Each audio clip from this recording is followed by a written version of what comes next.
Okay, we'll start. Hello, everyone. So, in the today's lecture of mobile communication and computing, we are going to see architecture of GSM. In the last lecture, we have got introduced to the second generation of mobile communication system that is called as a GSM. So we got introduced about the different services that the GSM offers. We have seen three different services. Okay, bearer services, tele services, and the supplementary services. Okay, so today in this particular lecture, we will see architecture of GSM. Okay, which contains different subsystem into it and different components of it. Okay, so now today we will see the first part of system architecture, and basically the system architecture is divided into two lectures. So we will see the first part of it in today's lecture. So let's see what is GSM. Okay, so GSM is a public land mobile network. GSM is a public land mobile network. So what is the meaning of public land mobile network?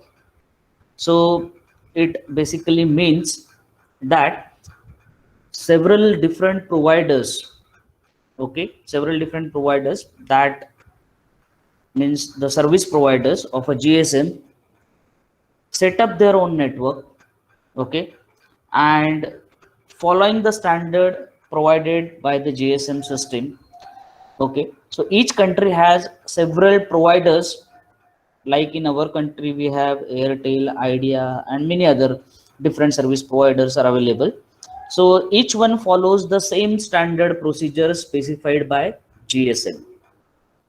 Though we have the different providers, each one follows the same standard procedure specified by the GSM.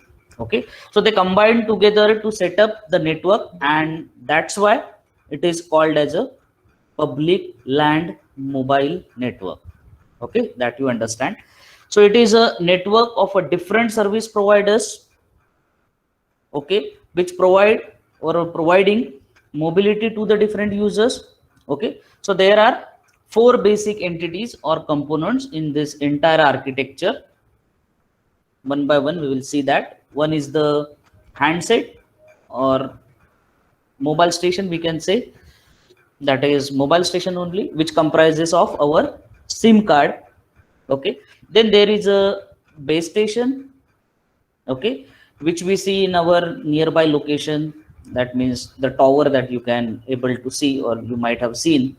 Okay, then the MSC, that is mobile service switching center. Okay, which switches the calls from mobile network to other network. Okay, whether it is a telephone network or any other mobile network. Okay, so that doesn't matter basically for MSC. And finally, the databases, that is called as a location registers. Okay, so these are the four basic components. We will see them one by one in detail. Okay, so basically the entire architecture of GSM is divided into three subsystems. The entire architecture of GSM is divided into three subsystems according to their functionality. They are divided. Okay, so first one is RSS, that is radio subsystem. Okay, which covers all the radio aspects. Here radio means the wireless signal aspects. Okay, which are in the radio frequency range or radio frequency waves are there in terms of that. Then the second is the network and switching subsystem, which is nothing but the NSS.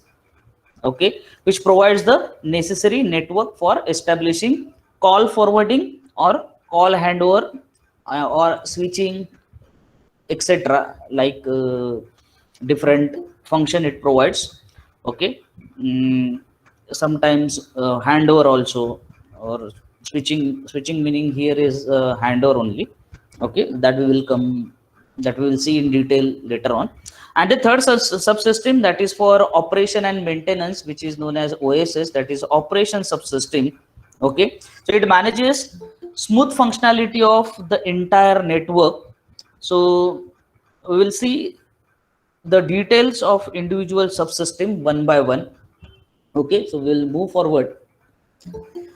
Now this particular diagram is the functional architecture or functional architecture diagram, you can say, of our entire GSM system.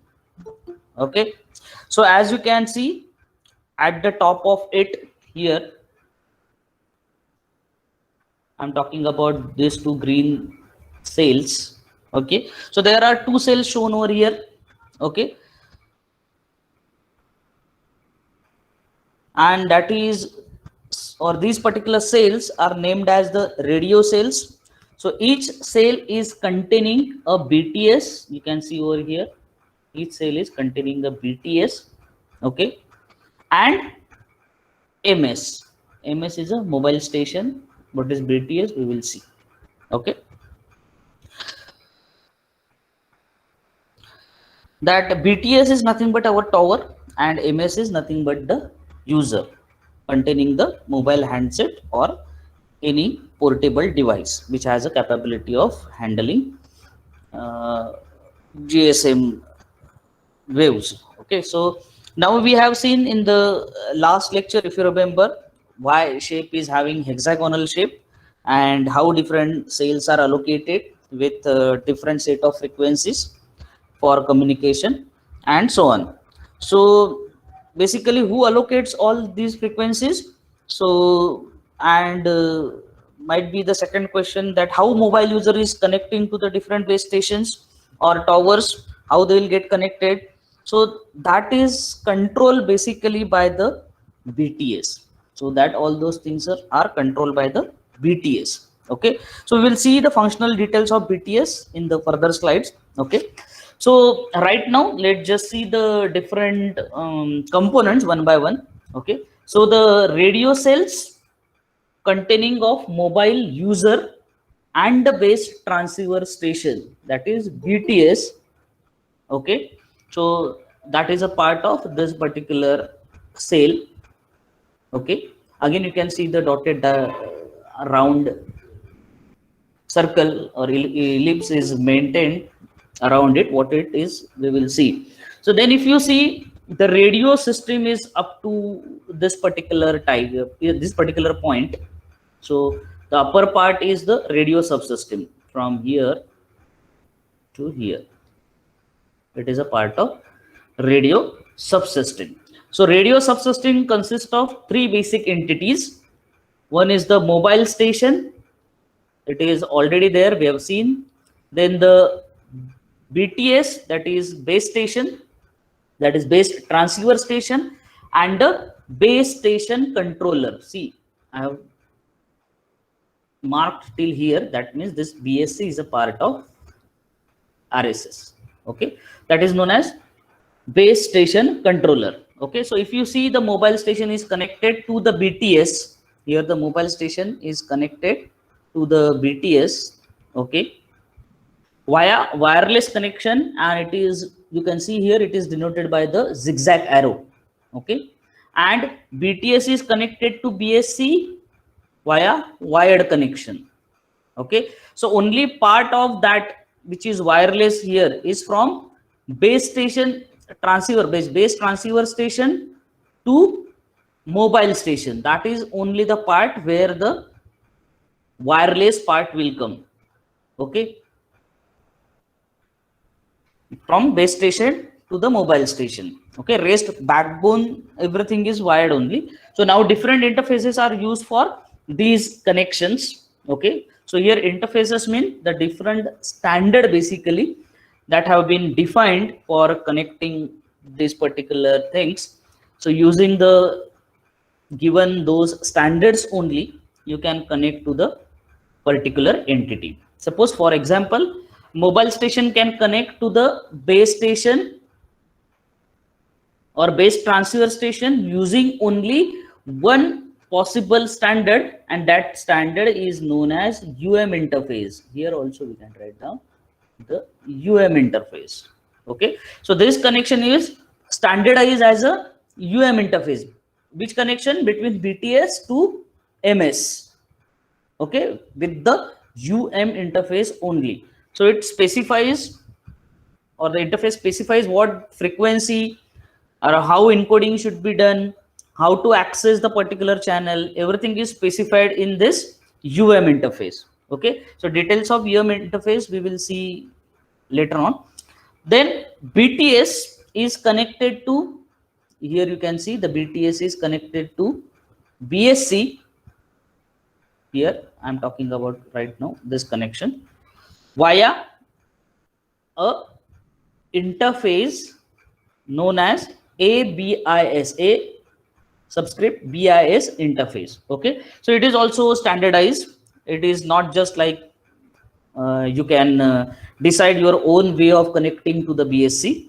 So you have to follow the certain standards, and that standards are specified, or here it is specified as a ABIS standard. Okay, so that is a subscript BIS. Okay, so then the BSC, here you can see BSC are connected to network subsystem. Here you can see it is connected to network subsystem, the second system, via a interface or a standard. Okay, so BSC is further need to follow the standard for connecting to the main switching center, which is nothing but the MSC here. Okay, that is through a standard A or through interface A. Okay, so this is the radio subsystem comprising of three parts. One is the MS, then the BTS, and third one is the BSC, which are the main parts. Okay, then come here NSS. The NSS is available till here. So this part is of NSS, network subsystem. Okay, that is network and switching subsystem. So it contains mobile switching center. So here I have already drawn the circle, that is mobile switching center, right? And several different register. This is one particular register, VLR, HLR. Okay, that are known as location registers, like visitor location register. VLR is nothing but the visitor location register, and HLR is nothing but home location register. Okay, then there are two other entities. One is GMSC, here you can see. Okay, that is known as gateway MSC. Okay, we know the functions of gateway.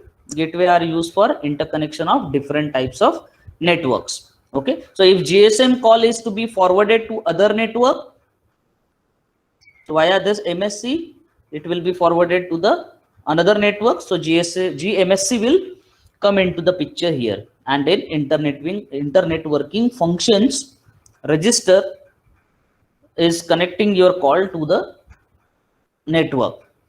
Okay, that is packet data network, PDN over here. You can see here. So this it can be connected to the PDN.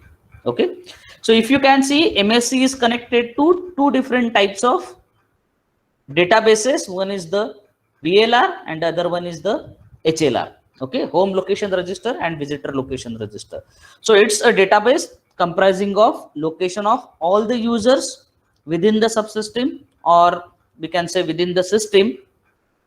Okay, so these are the components of NSS. What we have seen, the MSC, then VLR, HLR, gateway MSC, and IWF. Okay, that is the internetworking function register. Okay, and then the last part you can see over here.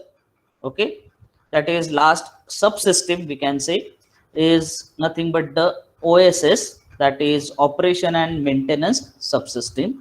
Okay, so it contains two basic entities, one for authentication. Here you can say, so this is the authentication center, okay, for verifying the identity of the user, and then the operation and maintenance center. Here you can see operation and maintenance center, which is connected to the every other entity. Here you can say every other entity in the network and operation subsystem. Okay, so in the network subsystem, all the entities are managed by OMC or maintained by OMC, we can say. So then there is another database here, you can say, which is known as EIR. So this database contains of list of valid handsets or invalid handsets, you can say. So which is nothing but the details about this EIR we will see later when we are going to see in detail. So these are the three entities we have seen here. So this is the functional or diagram, or what we can say is a functional architecture of a GSM system. Okay, as you can see, the larger circle which is made over here with the dotted line is where the BSS is written. Okay, so that is named as BSS.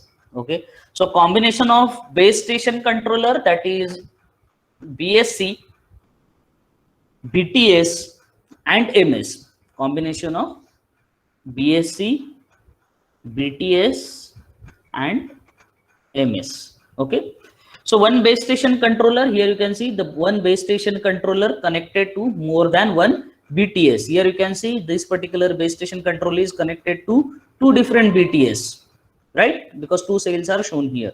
Okay, so controller can connect different BTS.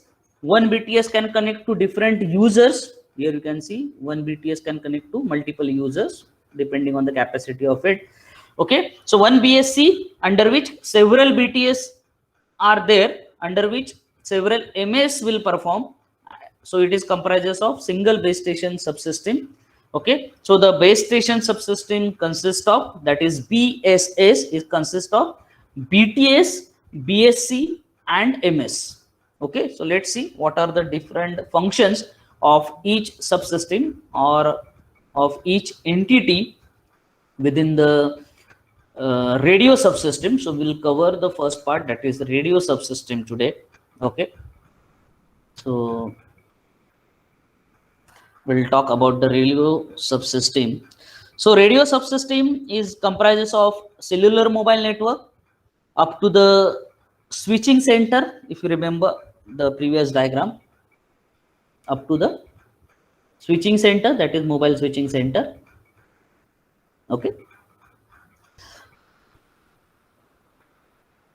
so it comprises of mobile network to the switching center. It comprises of two basic components we have seen. One is the BSS and MS. BSS is again having BTS and MS and BSC into it. So BSS stand for base station subsystem, which contains two major components, that is base transceiver station, that is BTS, in which radio component including sender, receiver, that is nothing but the users, and the antennas are there. So they are part of the base transceiver station BTS, and base station controller is used to manage the several BTS and controlling them, mapping of wireless network resources to the wired network resources, also maintaining or converting wireless connection to the terrestrial channels. Okay, that is terrestrial connection or the wired connection, we can say. That is also part of the base station controller's job. Okay, so in short we can summarize as BSS is equal to one big base station, is nothing but the BSS is comprises of BSC, you can see here. Okay, plus summation of all BTS plus, that is BTS is nothing but the transceiver stations. Okay, and which comes under the particular controller under the BSC, and remaining is nothing but the mobile stations. Okay, so we will see mobile station, what functionality the mobile station provides. Okay, so let's see the functions of each entity one by one. Okay, so the first one is the base station subsystem. First of all, we will see the base station subsystem. So BSS is part of every GSM network. So GSM network comprises of several BSS. Okay, So each control by base station controller. So controller is responsible for managing one base station. Okay, so base station subsystem is there. So what are the functions of it? So we'll see the functions. So maintain the radio connection to the mobile user is one function. Then coding and decoding of the voice and other data is again the function. Then data rate adaptation to and from the wireless network. So these are the three main functions of BSS.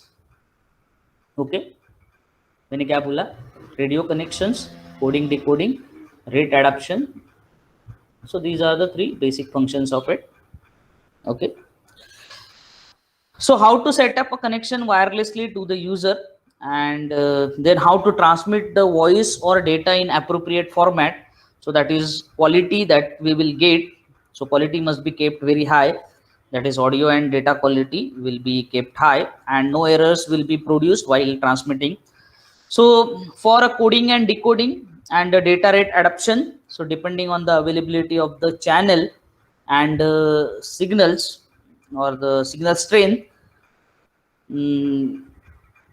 of a particular receiver, so that is a user, the data rate adaptation is based on that particular thing, and it is done by the BSS.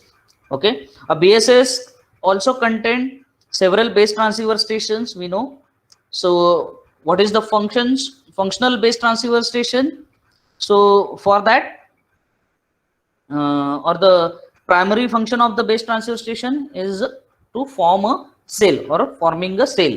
Okay, so that is your network coverage area. Okay, for that it requires all the radio equipment like the antenna, it requires signal processing units, amplifiers. It's, we can say, the hardware part necessary for the radio transmission. So that is done at the base transceiver station. So it connects. So here I'm talking about now base transceiver station. You can see here. So it comprises of antennas, signal processing units, amplifier, and many other things, hardware part. Okay. So it connects to the mobile user via a UM interface that we have seen just now. Okay. As we have just saw the architecture diagram, and it connects to the base station controller via ABIS interface. So MS via UM interface, BTS to BSC via ABIS interface. Okay, so that you remember always all those things. So basically ABIS is the wired interface. So UM interface contains all the mechanism or standard required for wireless transmission, whereas ABIS interface consists of wired connection, or we can say 16 or 64 kbps data rate connection. Okay, so the area that can be covered by the single base station transceiver station, that is your BTS. Okay, that can be from 100 meter. Okay, that is followed in some cities, means the largely populated cities, we can say, and up to 35 kilometer depending on the available environment. So that is usually found in the village areas or countryside areas, but these numbers may vary, or that can vary depending on the population density or the environment, like if some buildings are there, open, whether it is open space or whether it is mountains are there, depending on that this particular thing will going to get changed, that is the distance. Okay, so in short, the base transceiver station is responsible for forming a hexagonal cell which is required for wireless communication on mobile communication, or at the user end, you can say. Okay, so now let's see the functions of the base station controller, BSC, which is the last part of base station subsystem. Okay, so now basic job of this base station controller is an, as name suggests, it controlling the functionality of several BTS. It manages BTS. which are connected to this base station controller. So the functions are, as we know, each cell is allocated with the different set of channels or a different set of frequency, we can say. So the channels that will be allocated to which cells, that is decided by BSC. Okay, so it reserves radio frequency channels for BTS. It handles the handover from one BTS to another.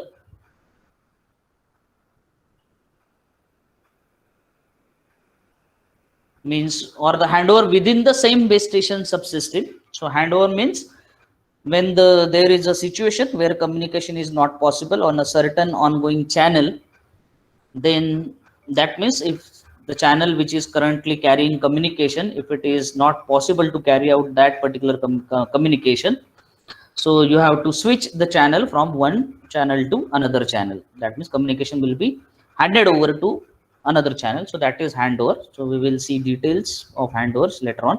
So it performs paging of MS also. So paging means here signaling information exchange required for maintaining the connectivity.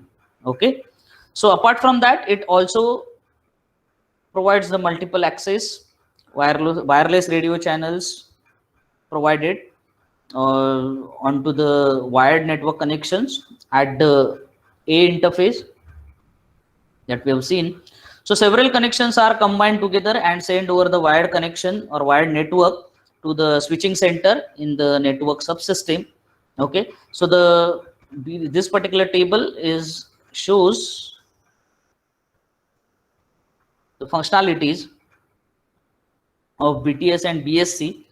Like here you can see it manages the radio channels, then frequency hopping, then there are a number, encryption and decryption is there. Okay, then different functionalities are there, then rate adoption is there, paging is there, traffic measurement is there, authentication is there, handover management is there, likely different things are there, location updation is there, handover management is there. Okay, so these are the part of your BSS base system. Okay, so now we will see the main part of at the user end, and that is the mobile station. So we must understand basically what is mobile station. So mobile station is not simply the handset used by or the portable device that used by the user. So it is comprising of mobile handset, that is a portable device, and SIM card and necessary functionality available along with it. So functional groups of mobile station will come into the next slide. We will see how the functional groups works. So it comprises of all user equipment, that is hardware and the software both needed, which are needed for communication within the particular cell. So MS consists of user independent hardware and software, that is a mobile handset software, that is our operating system on that handset. Okay, so hardware and the software, that is a part of MS. And for distinguishing between the different service provider, a subscriber identity module, which is nothing but the SIM card, which stores all the user specific data that is relevant to GSM, is maintained with the MS. So basically my MS can be identified via a particular number called IMEI number. Okay, so it is identified via the IMEI number, which is known as International Mobile Equipment Identity. So each handset or portable devices is uniquely identified with this IMEI. Okay, a user can personalize his own handset using different service providers. Okay, so for that particular thing, it will be require a SIM card, and that is nothing but the subscriber identity module, SIM. So user specific mechanism like call charging, that is how much charges will be applied to the user for calling, or we can say maintaining a data connection or verification of the user. Okay, or authentication of that particular user for subscriber services are based on the particular SIM that we are having and not by the device. Okay, so even if service provider is the same, different users may opt for different services provided by the service provider. So that is what we know. Okay, then device specific mechanism like theft protection, then or device specific IMEI are also part of mobile station. Okay, so these are the part of your mobile station. So you can prevent your mobile being stolen, as it is a portable device. We know that there are the chances that it can get stolen. So the functionality depends on the manufacturer of the mobile station handset. So it is the device specific without the SIM, or it is a device specific where you can have these particular services available. Okay, so without SIM card, if we don't have the SIM card, some emergency calls are possible. So your handset, that is your portable device, is capable of making calls, some special calls, even after not inserting the SIM card. But emergency calls are only possible without a SIM card. The emergency calls like 1129 or some ambulance number or whatever your government has mentioned. So these numbers are possible without SIM cards also. Okay, so SIM card contains many identifiers and tables. So SIM card contains many identifiers and tables, such as what is the type of card, then what is the number of card, that is the serial number of that card. Okay, list of subscribed services. Okay, that is what are services subscribed to the particular SIM card. Then there is a PIN, that is personal identity number, PIN, that is PIN, and this PIN is used for locking the SIM card or for unlocking the SIM card. If you need, uh, then we use this particular PIN. But for unlocking, basically the PIN unlocking key is used, which is known as PUK. That is a PIN unlocking key which is used. Then for authentication, we have authentication key, that is KI. Okay, then for that is authentication key we have seen. Then for uniquely identification of each SIM card, you need a international mobile subscriber identity, that is IMSI number. Okay, all these numbers or values, we can say, or services are the part of your SIM card. So as I said, PIN is used to unlock the mobile station. So if we use the PIN, suppose you might have heard about, if the your mobile gets stolen and that particular mobile, in that particular mobile, if you use the PIN 3 times wrongly, then the SIM will get locked, and it is assumed that it is handled by the unauthorized user, and SIM will get locked, and you will require the PUK to unlock it or to unblock it, we can say. So that can be done by calling your service provider and getting that PUK if you don't know the PUK. Okay, so anti-theft is provided in some softwares or softwares that is managed, or the PIN and PUK. Okay, so mobile station stores dynamic information while logged on to the GSM system. So what is the dynamic information here? So here dynamic means the information that will get changed from time to time, like suppose a cipher key. So we are using particular key, so cipher key KC, as we have seen in the last session, that the communication is happening over the air interface, and that is encrypted between base station to the mobile station and vice versa. So for encryption, you will require a cipher key, then locating information which will be always updated, that is the second thing, and many other things that gets updated continuously. So for maintaining the location, okay, so if suppose if we are moving, so or if you are driving the car, or if you are walking, so your location information will be updated. Okay, so here this particular thing which is consist of this thing, that is mobile subscriber identity, that is temporary mobile subscriber identity, TMSI is used. Okay, based on your location, whether you are in your home location, that is the location from where you bought your SIM card, and you are gone to some other location, that is depending on that. Other locations means if you are moved out of your current sale, so that is depending on that, will give you even temporary mobile subscriber identity, that is TMSI. Okay, and other number that is identify your current location, that is LAI, that is location area identification number. Okay, so this information is also stored in the mobile station. So what is that is all about the mobile station.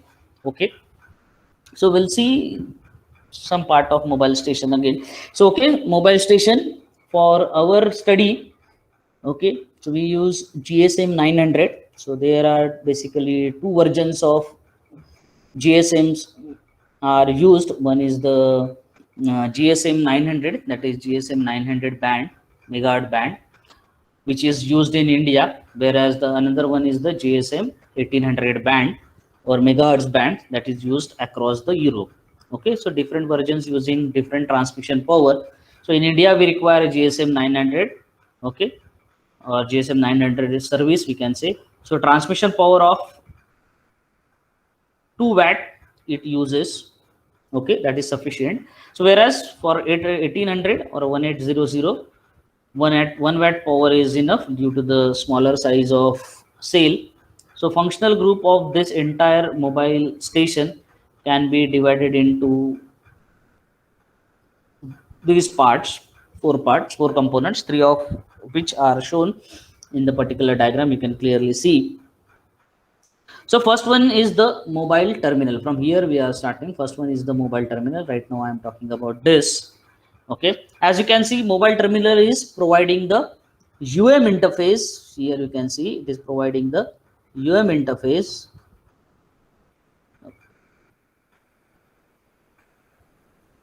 So it contains antenna, that is the end point of your radio interface. So antenna is able to receive the radio waves and it converts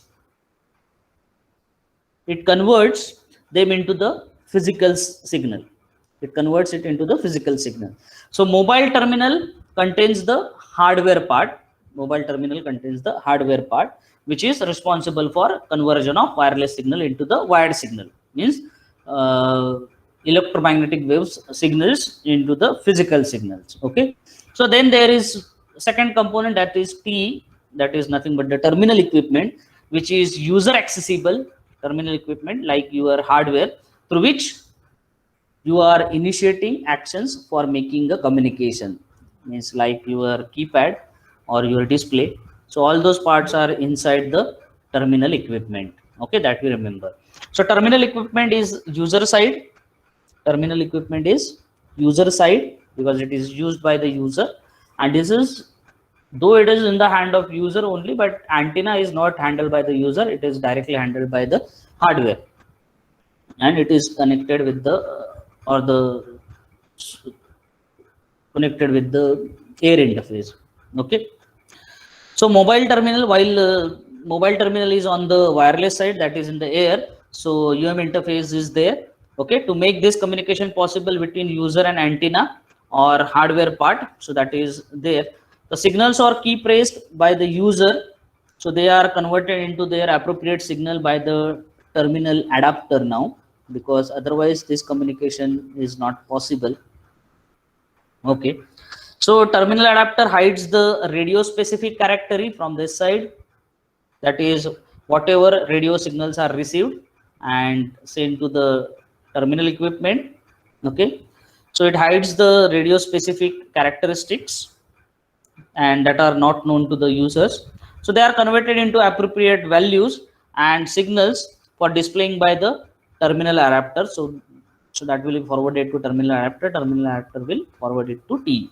Okay, whereas whatever information is entered by the user from this side, so it will also be converted into appropriate values, signals for displaying display by the terminal adapter. It will forward it to the terminal adapter.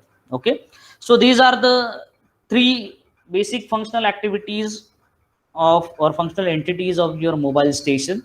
Okay, so apart from that, it is supported by the SIM card, and we know the SIM what a SIM card is, which stores all the necessary information specific to the user. Okay, so this is functional entities of the mobile station. So here we ends up with the radio subsystem. What we have seen, just will recall. Okay, we have seen the architect. We have started with the architecture diagram of GSM system. We have seen what is GSM is, what are the component of GSM is. Then what are the three different subsystems? Then we just gone through the all three subsystem: RSS, radio subsystem; NSS, network and switching subsystem; and OSS, that is operating and maintenance subsystem, that is operation subsystem. Okay, then we have seen the details of radio subsystem, that is base station subsystem, which consists of BTS, BSC, and the mobile station. Then we have seen individuals of all those three: BSS, BTS, and BSC, along with the mobile station. Okay, so that is nothing but the radio subsystem. So that was the first part of your mobile GSM architecture. So in the next lecture, we will see the remaining two system, that is NSS, network subsystem, and OSS, that is operational or operation subsystem.